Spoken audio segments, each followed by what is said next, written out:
Hello everybody, welcome back to another video.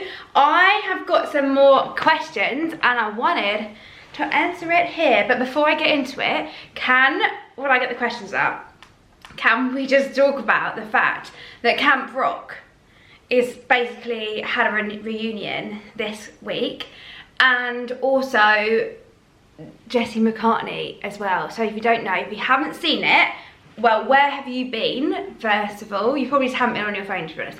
That could actually be a positive thing that maybe I should take into consideration. But having said that, I'm so glad I saw it. It's got like 3 million views or something ridiculous. And basically the Jonas Brothers have been on tour. I don't think it's in the UK actually, but anyway, they've been doing a concert or whatever they're doing. I don't really follow them too much, to be honest. Anyway, Demi Lovato turns up and they did This Is Me, which is just iconic. If you are a 90s baby, you will know. And then the following night, Jesse McCartney comes in. Oh, sorry, and he fainted and fell on the floor. He is just like, what a human. Oh God, me and my friend used to literally watch Disney Channel every single week. Like, let me tell you a fun fact, I wasn't allowed Disney Channel at home. We didn't have Sky, so I wasn't allowed to have that. It wasn't a luxury that I had, but my friend's family had Sky, like every room. I'd go round, we'd watch it all the time. Oh my God, we'd be like binging Hannah Montana, Sweet Life of Cody, It's So Raven, like iCarly, like you name it, we were listening to them. Anyway, I've just been listening to Camp Rock whilst I was getting ready to film this video for you. So I have got a list of questions just like I did the other week, and I wanted to answer it because, well, to be honest, it's gonna help. So my first question of the week is it more beneficial to walk on an incline on the treadmill, or just to get, and it says yo, I think it's meant to say your steps in. So many mixed reviews. Walking on an incline isn't necessarily a bad thing. If you're in the gym and you're thinking, right, okay, I want to get my heart rate up a little bit, go for it. There's no sort of like good or bad. It's not like a yes or no question. It's more of a preference, right? So how do you feel in that moment, you know? If you want your BPM to increase and do it on the incline, so your BPM will probably go to like 140, 150. And if you want to walk steady state but do longer, then yes, absolutely, leave it on the flat or walk outside and your heart rate will be around 120 to 130. I personally don't like the treadmill. In fact, I could probably go as far as saying I hate the treadmill, only because I just love, the purpose of a walk for me is to go outside in the fresh air, breathe in the air, see people, see little dogs. Where I walk as well, there's a duck pond, and I love like seeing the ducklings, and it's just, for me, that is why I walk, for my mental health. So when I'm stuck in a gym looking down at my phone or something, it just feels very isolating. So that's why I personally wouldn't pick an incline walk. But if you're in the gym and you're walking steady state and you're finding it boring or anything like that, then yeah, you can take it up. But honestly, my love, don't overthink it. There's no right or wrong to this question if you are watching this, okay? Here we go. This is a really long one, but a really valid one. So it basically says, I like the sound of some of your recipes in your ebooks. If you don't know, I've got some ebooks. For years and years when I was dieting, I used to make recipes because I always find it really hard to find something to eat that is enjoyable, but also going to be hitting macros. So I made this massive ebook of all the recipes that I had made over the years, and honestly there's like 1,000 recipes. It's breakfast, lunch, dinner and snacks. If you do want that, send me a message and I will tell you the price and stuff like that. But yeah, they're ebooks, not a recipe book. I'm not quite that established I'm not quite a chef, but yeah, they are like super yummy, and I really loved doing that. Maybe I should bring it back, who knows.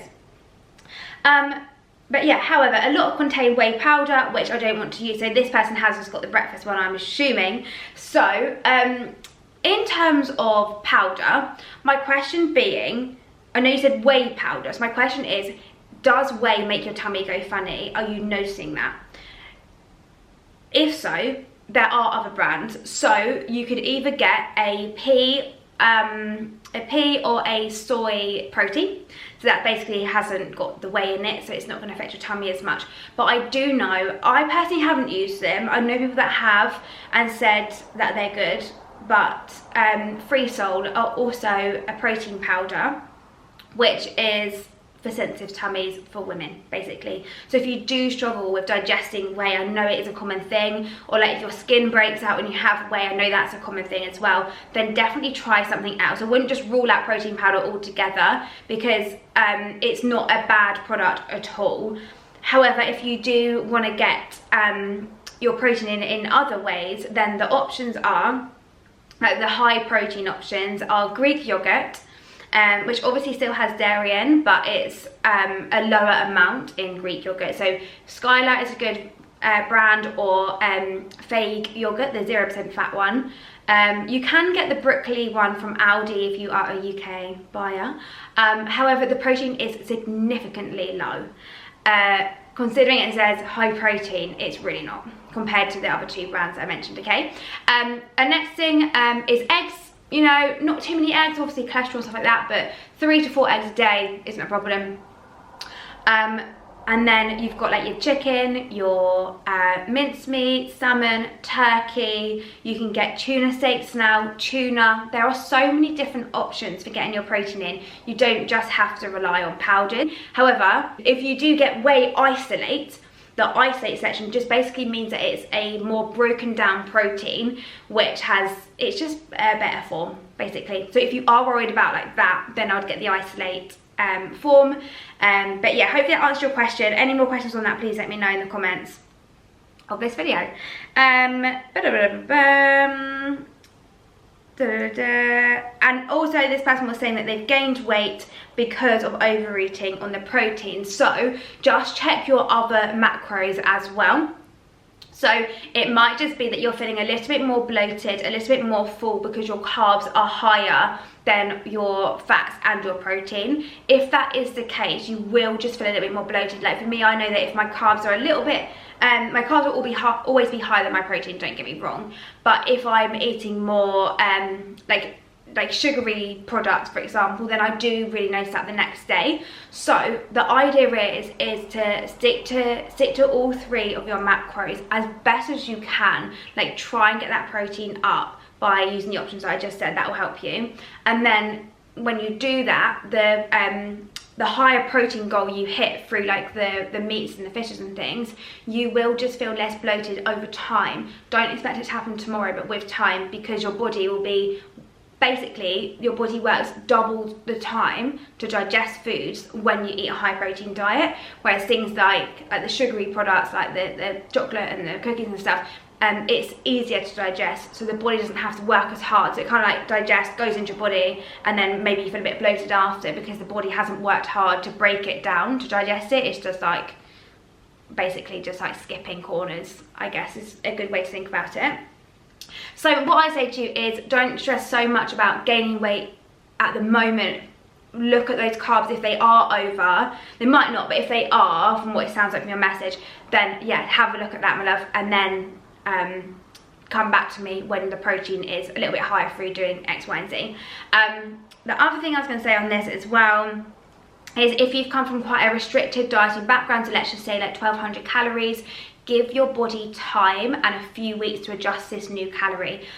Our bodies are like robots, so if we give it consistency of the same thing, it will start to understand the assignment, and it will start to learn what your body's asking it to do. So if you're having like, I don't know, 1200 calories and 1800, your body's always going to be confused of what you're asking it to do. If we have consistency with similar numbers, our body will understand what you want it to do, because you're sticking to that same number. It's like, oh, okay, yeah, you want me to eat this, great. And with time, with the high protein diet, as I say, the body will metabolize or digest and metabolize food quicker, and then you won't notice that. Like, I'm going to be so honest with you, like yesterday I checked my fats and they were over by about 10 grams, and I've now figured out what the trigger food is that's done that, so I've adapted that today. But yeah, I had it as well, and I was like, oh damn, I shouldn't have had that, but whatever, I did. So this morning I woke up and I just didn't feel as lean, like my tummy just didn't feel as defined as what I usually am used to. And then that's when I went back and was like, oh right, yeah, silly me, I went over a little bit on my fats when I shouldn't have. I had 3 biscuits, I probably shouldn't have had 2. That is how ridiculous it is. But you know, it's not the end of the world. I'm still the same weight. I'm actually down the scale this morning, which is mad. So yeah, I just don't need to overthink this too much or worry about it too much.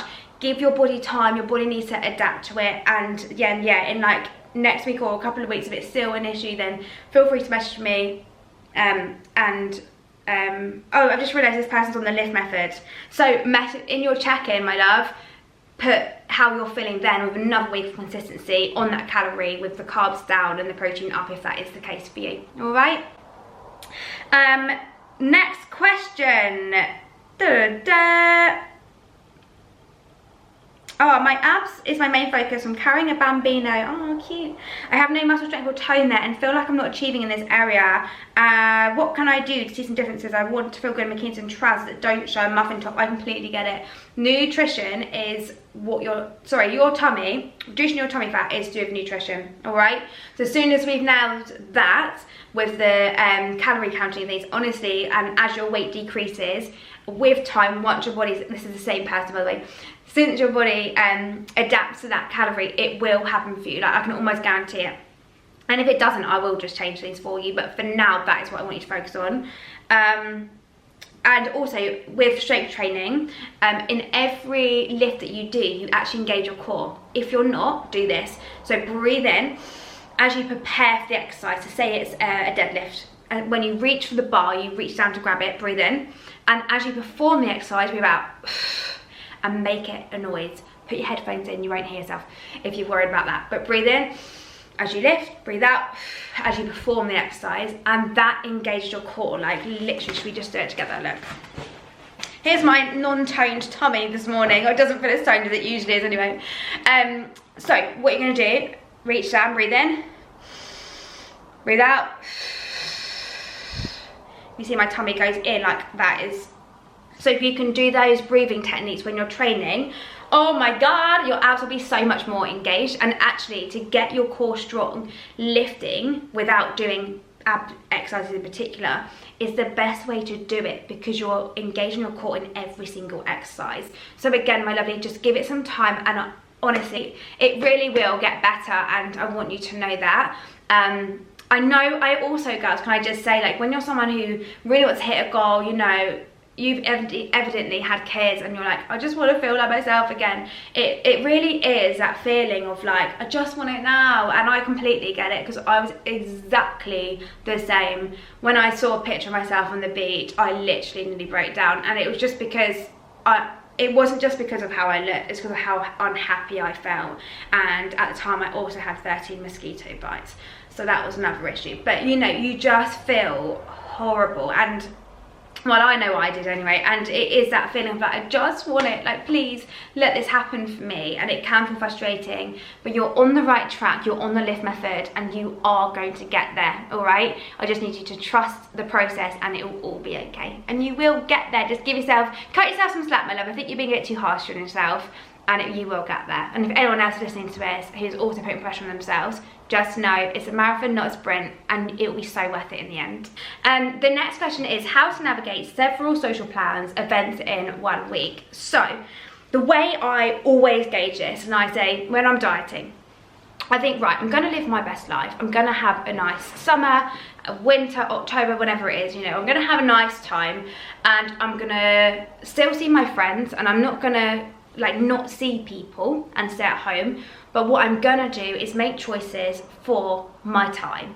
So if you can, like, my biggest like tip really is, if you can make as many social plans as you can active, that is only going to benefit you and the people you're around. For example, I said to my friend, she said, do you want to go for a drink the other night? And I said, yeah. I said, but I've got the dog, can we do a walk before?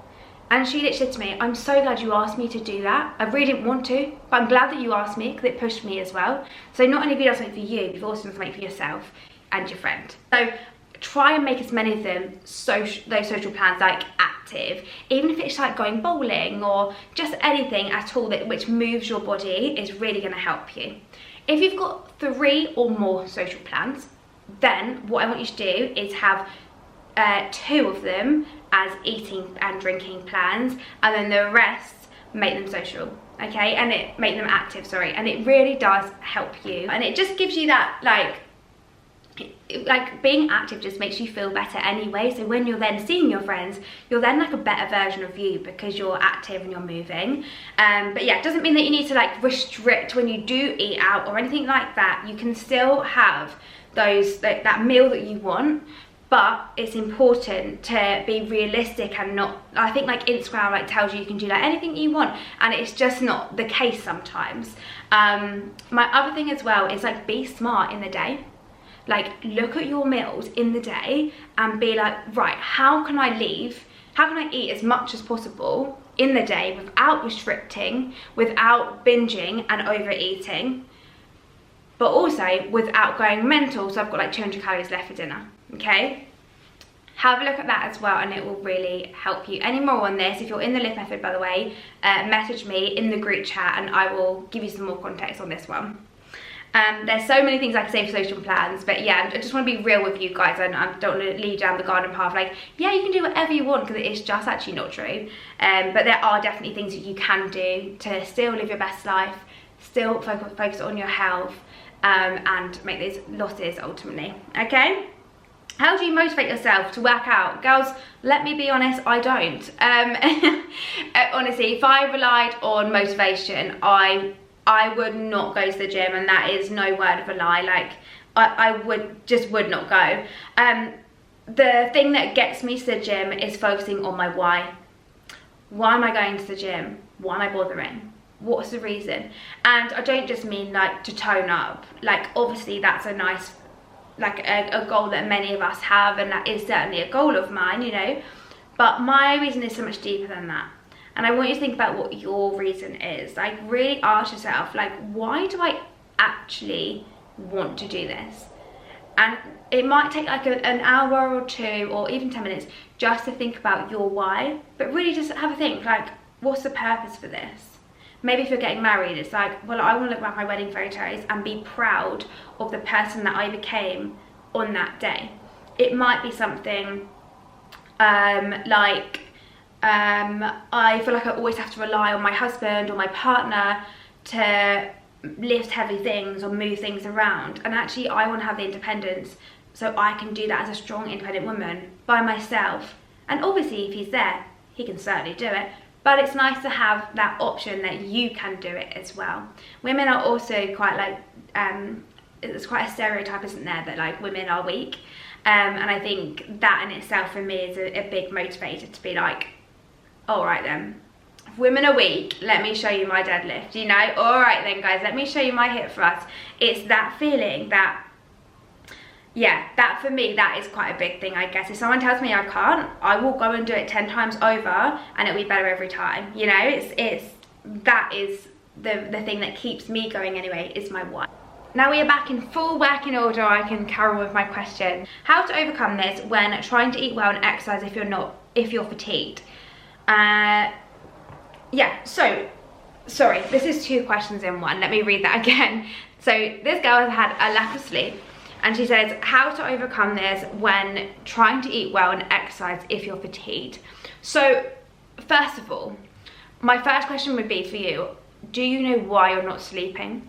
Have you got something on your mind? Are you stressed? Are you worried about something? Is nothing, when I'm saying that, springing to mind? And if nothing is springing to mind, write things down. So this is actually a fun example of what I did last night.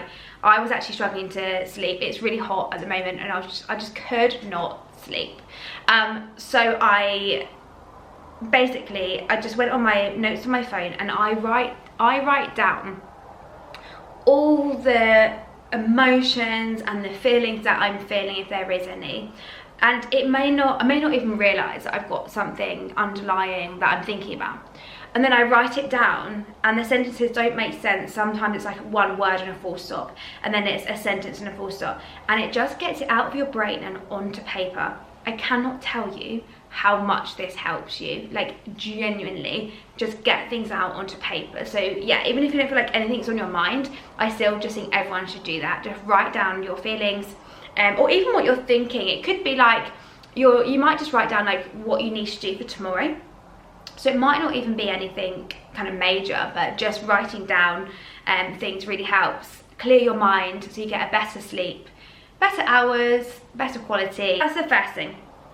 So we get energy from two sources, food and sleep. So if you're not getting sleep, you are going to feel slightly hungrier. So my advice for you, if you're like listening to this today and you're like, oh, I've had such rubbish sleep last night, first of all, the thing you want to do is move your body gently. So go for a walk, get some fresh air, just move that body, get yourself gently moving, okay? No extreme workouts, just moving gently. The next thing you should do to get some more energy is eating your greens. So make sure you're having like lots of salad and veg with your lunch and dinner. The reason being is because you want to bulk out your meals, because as I said earlier, you get energy from food or sleep.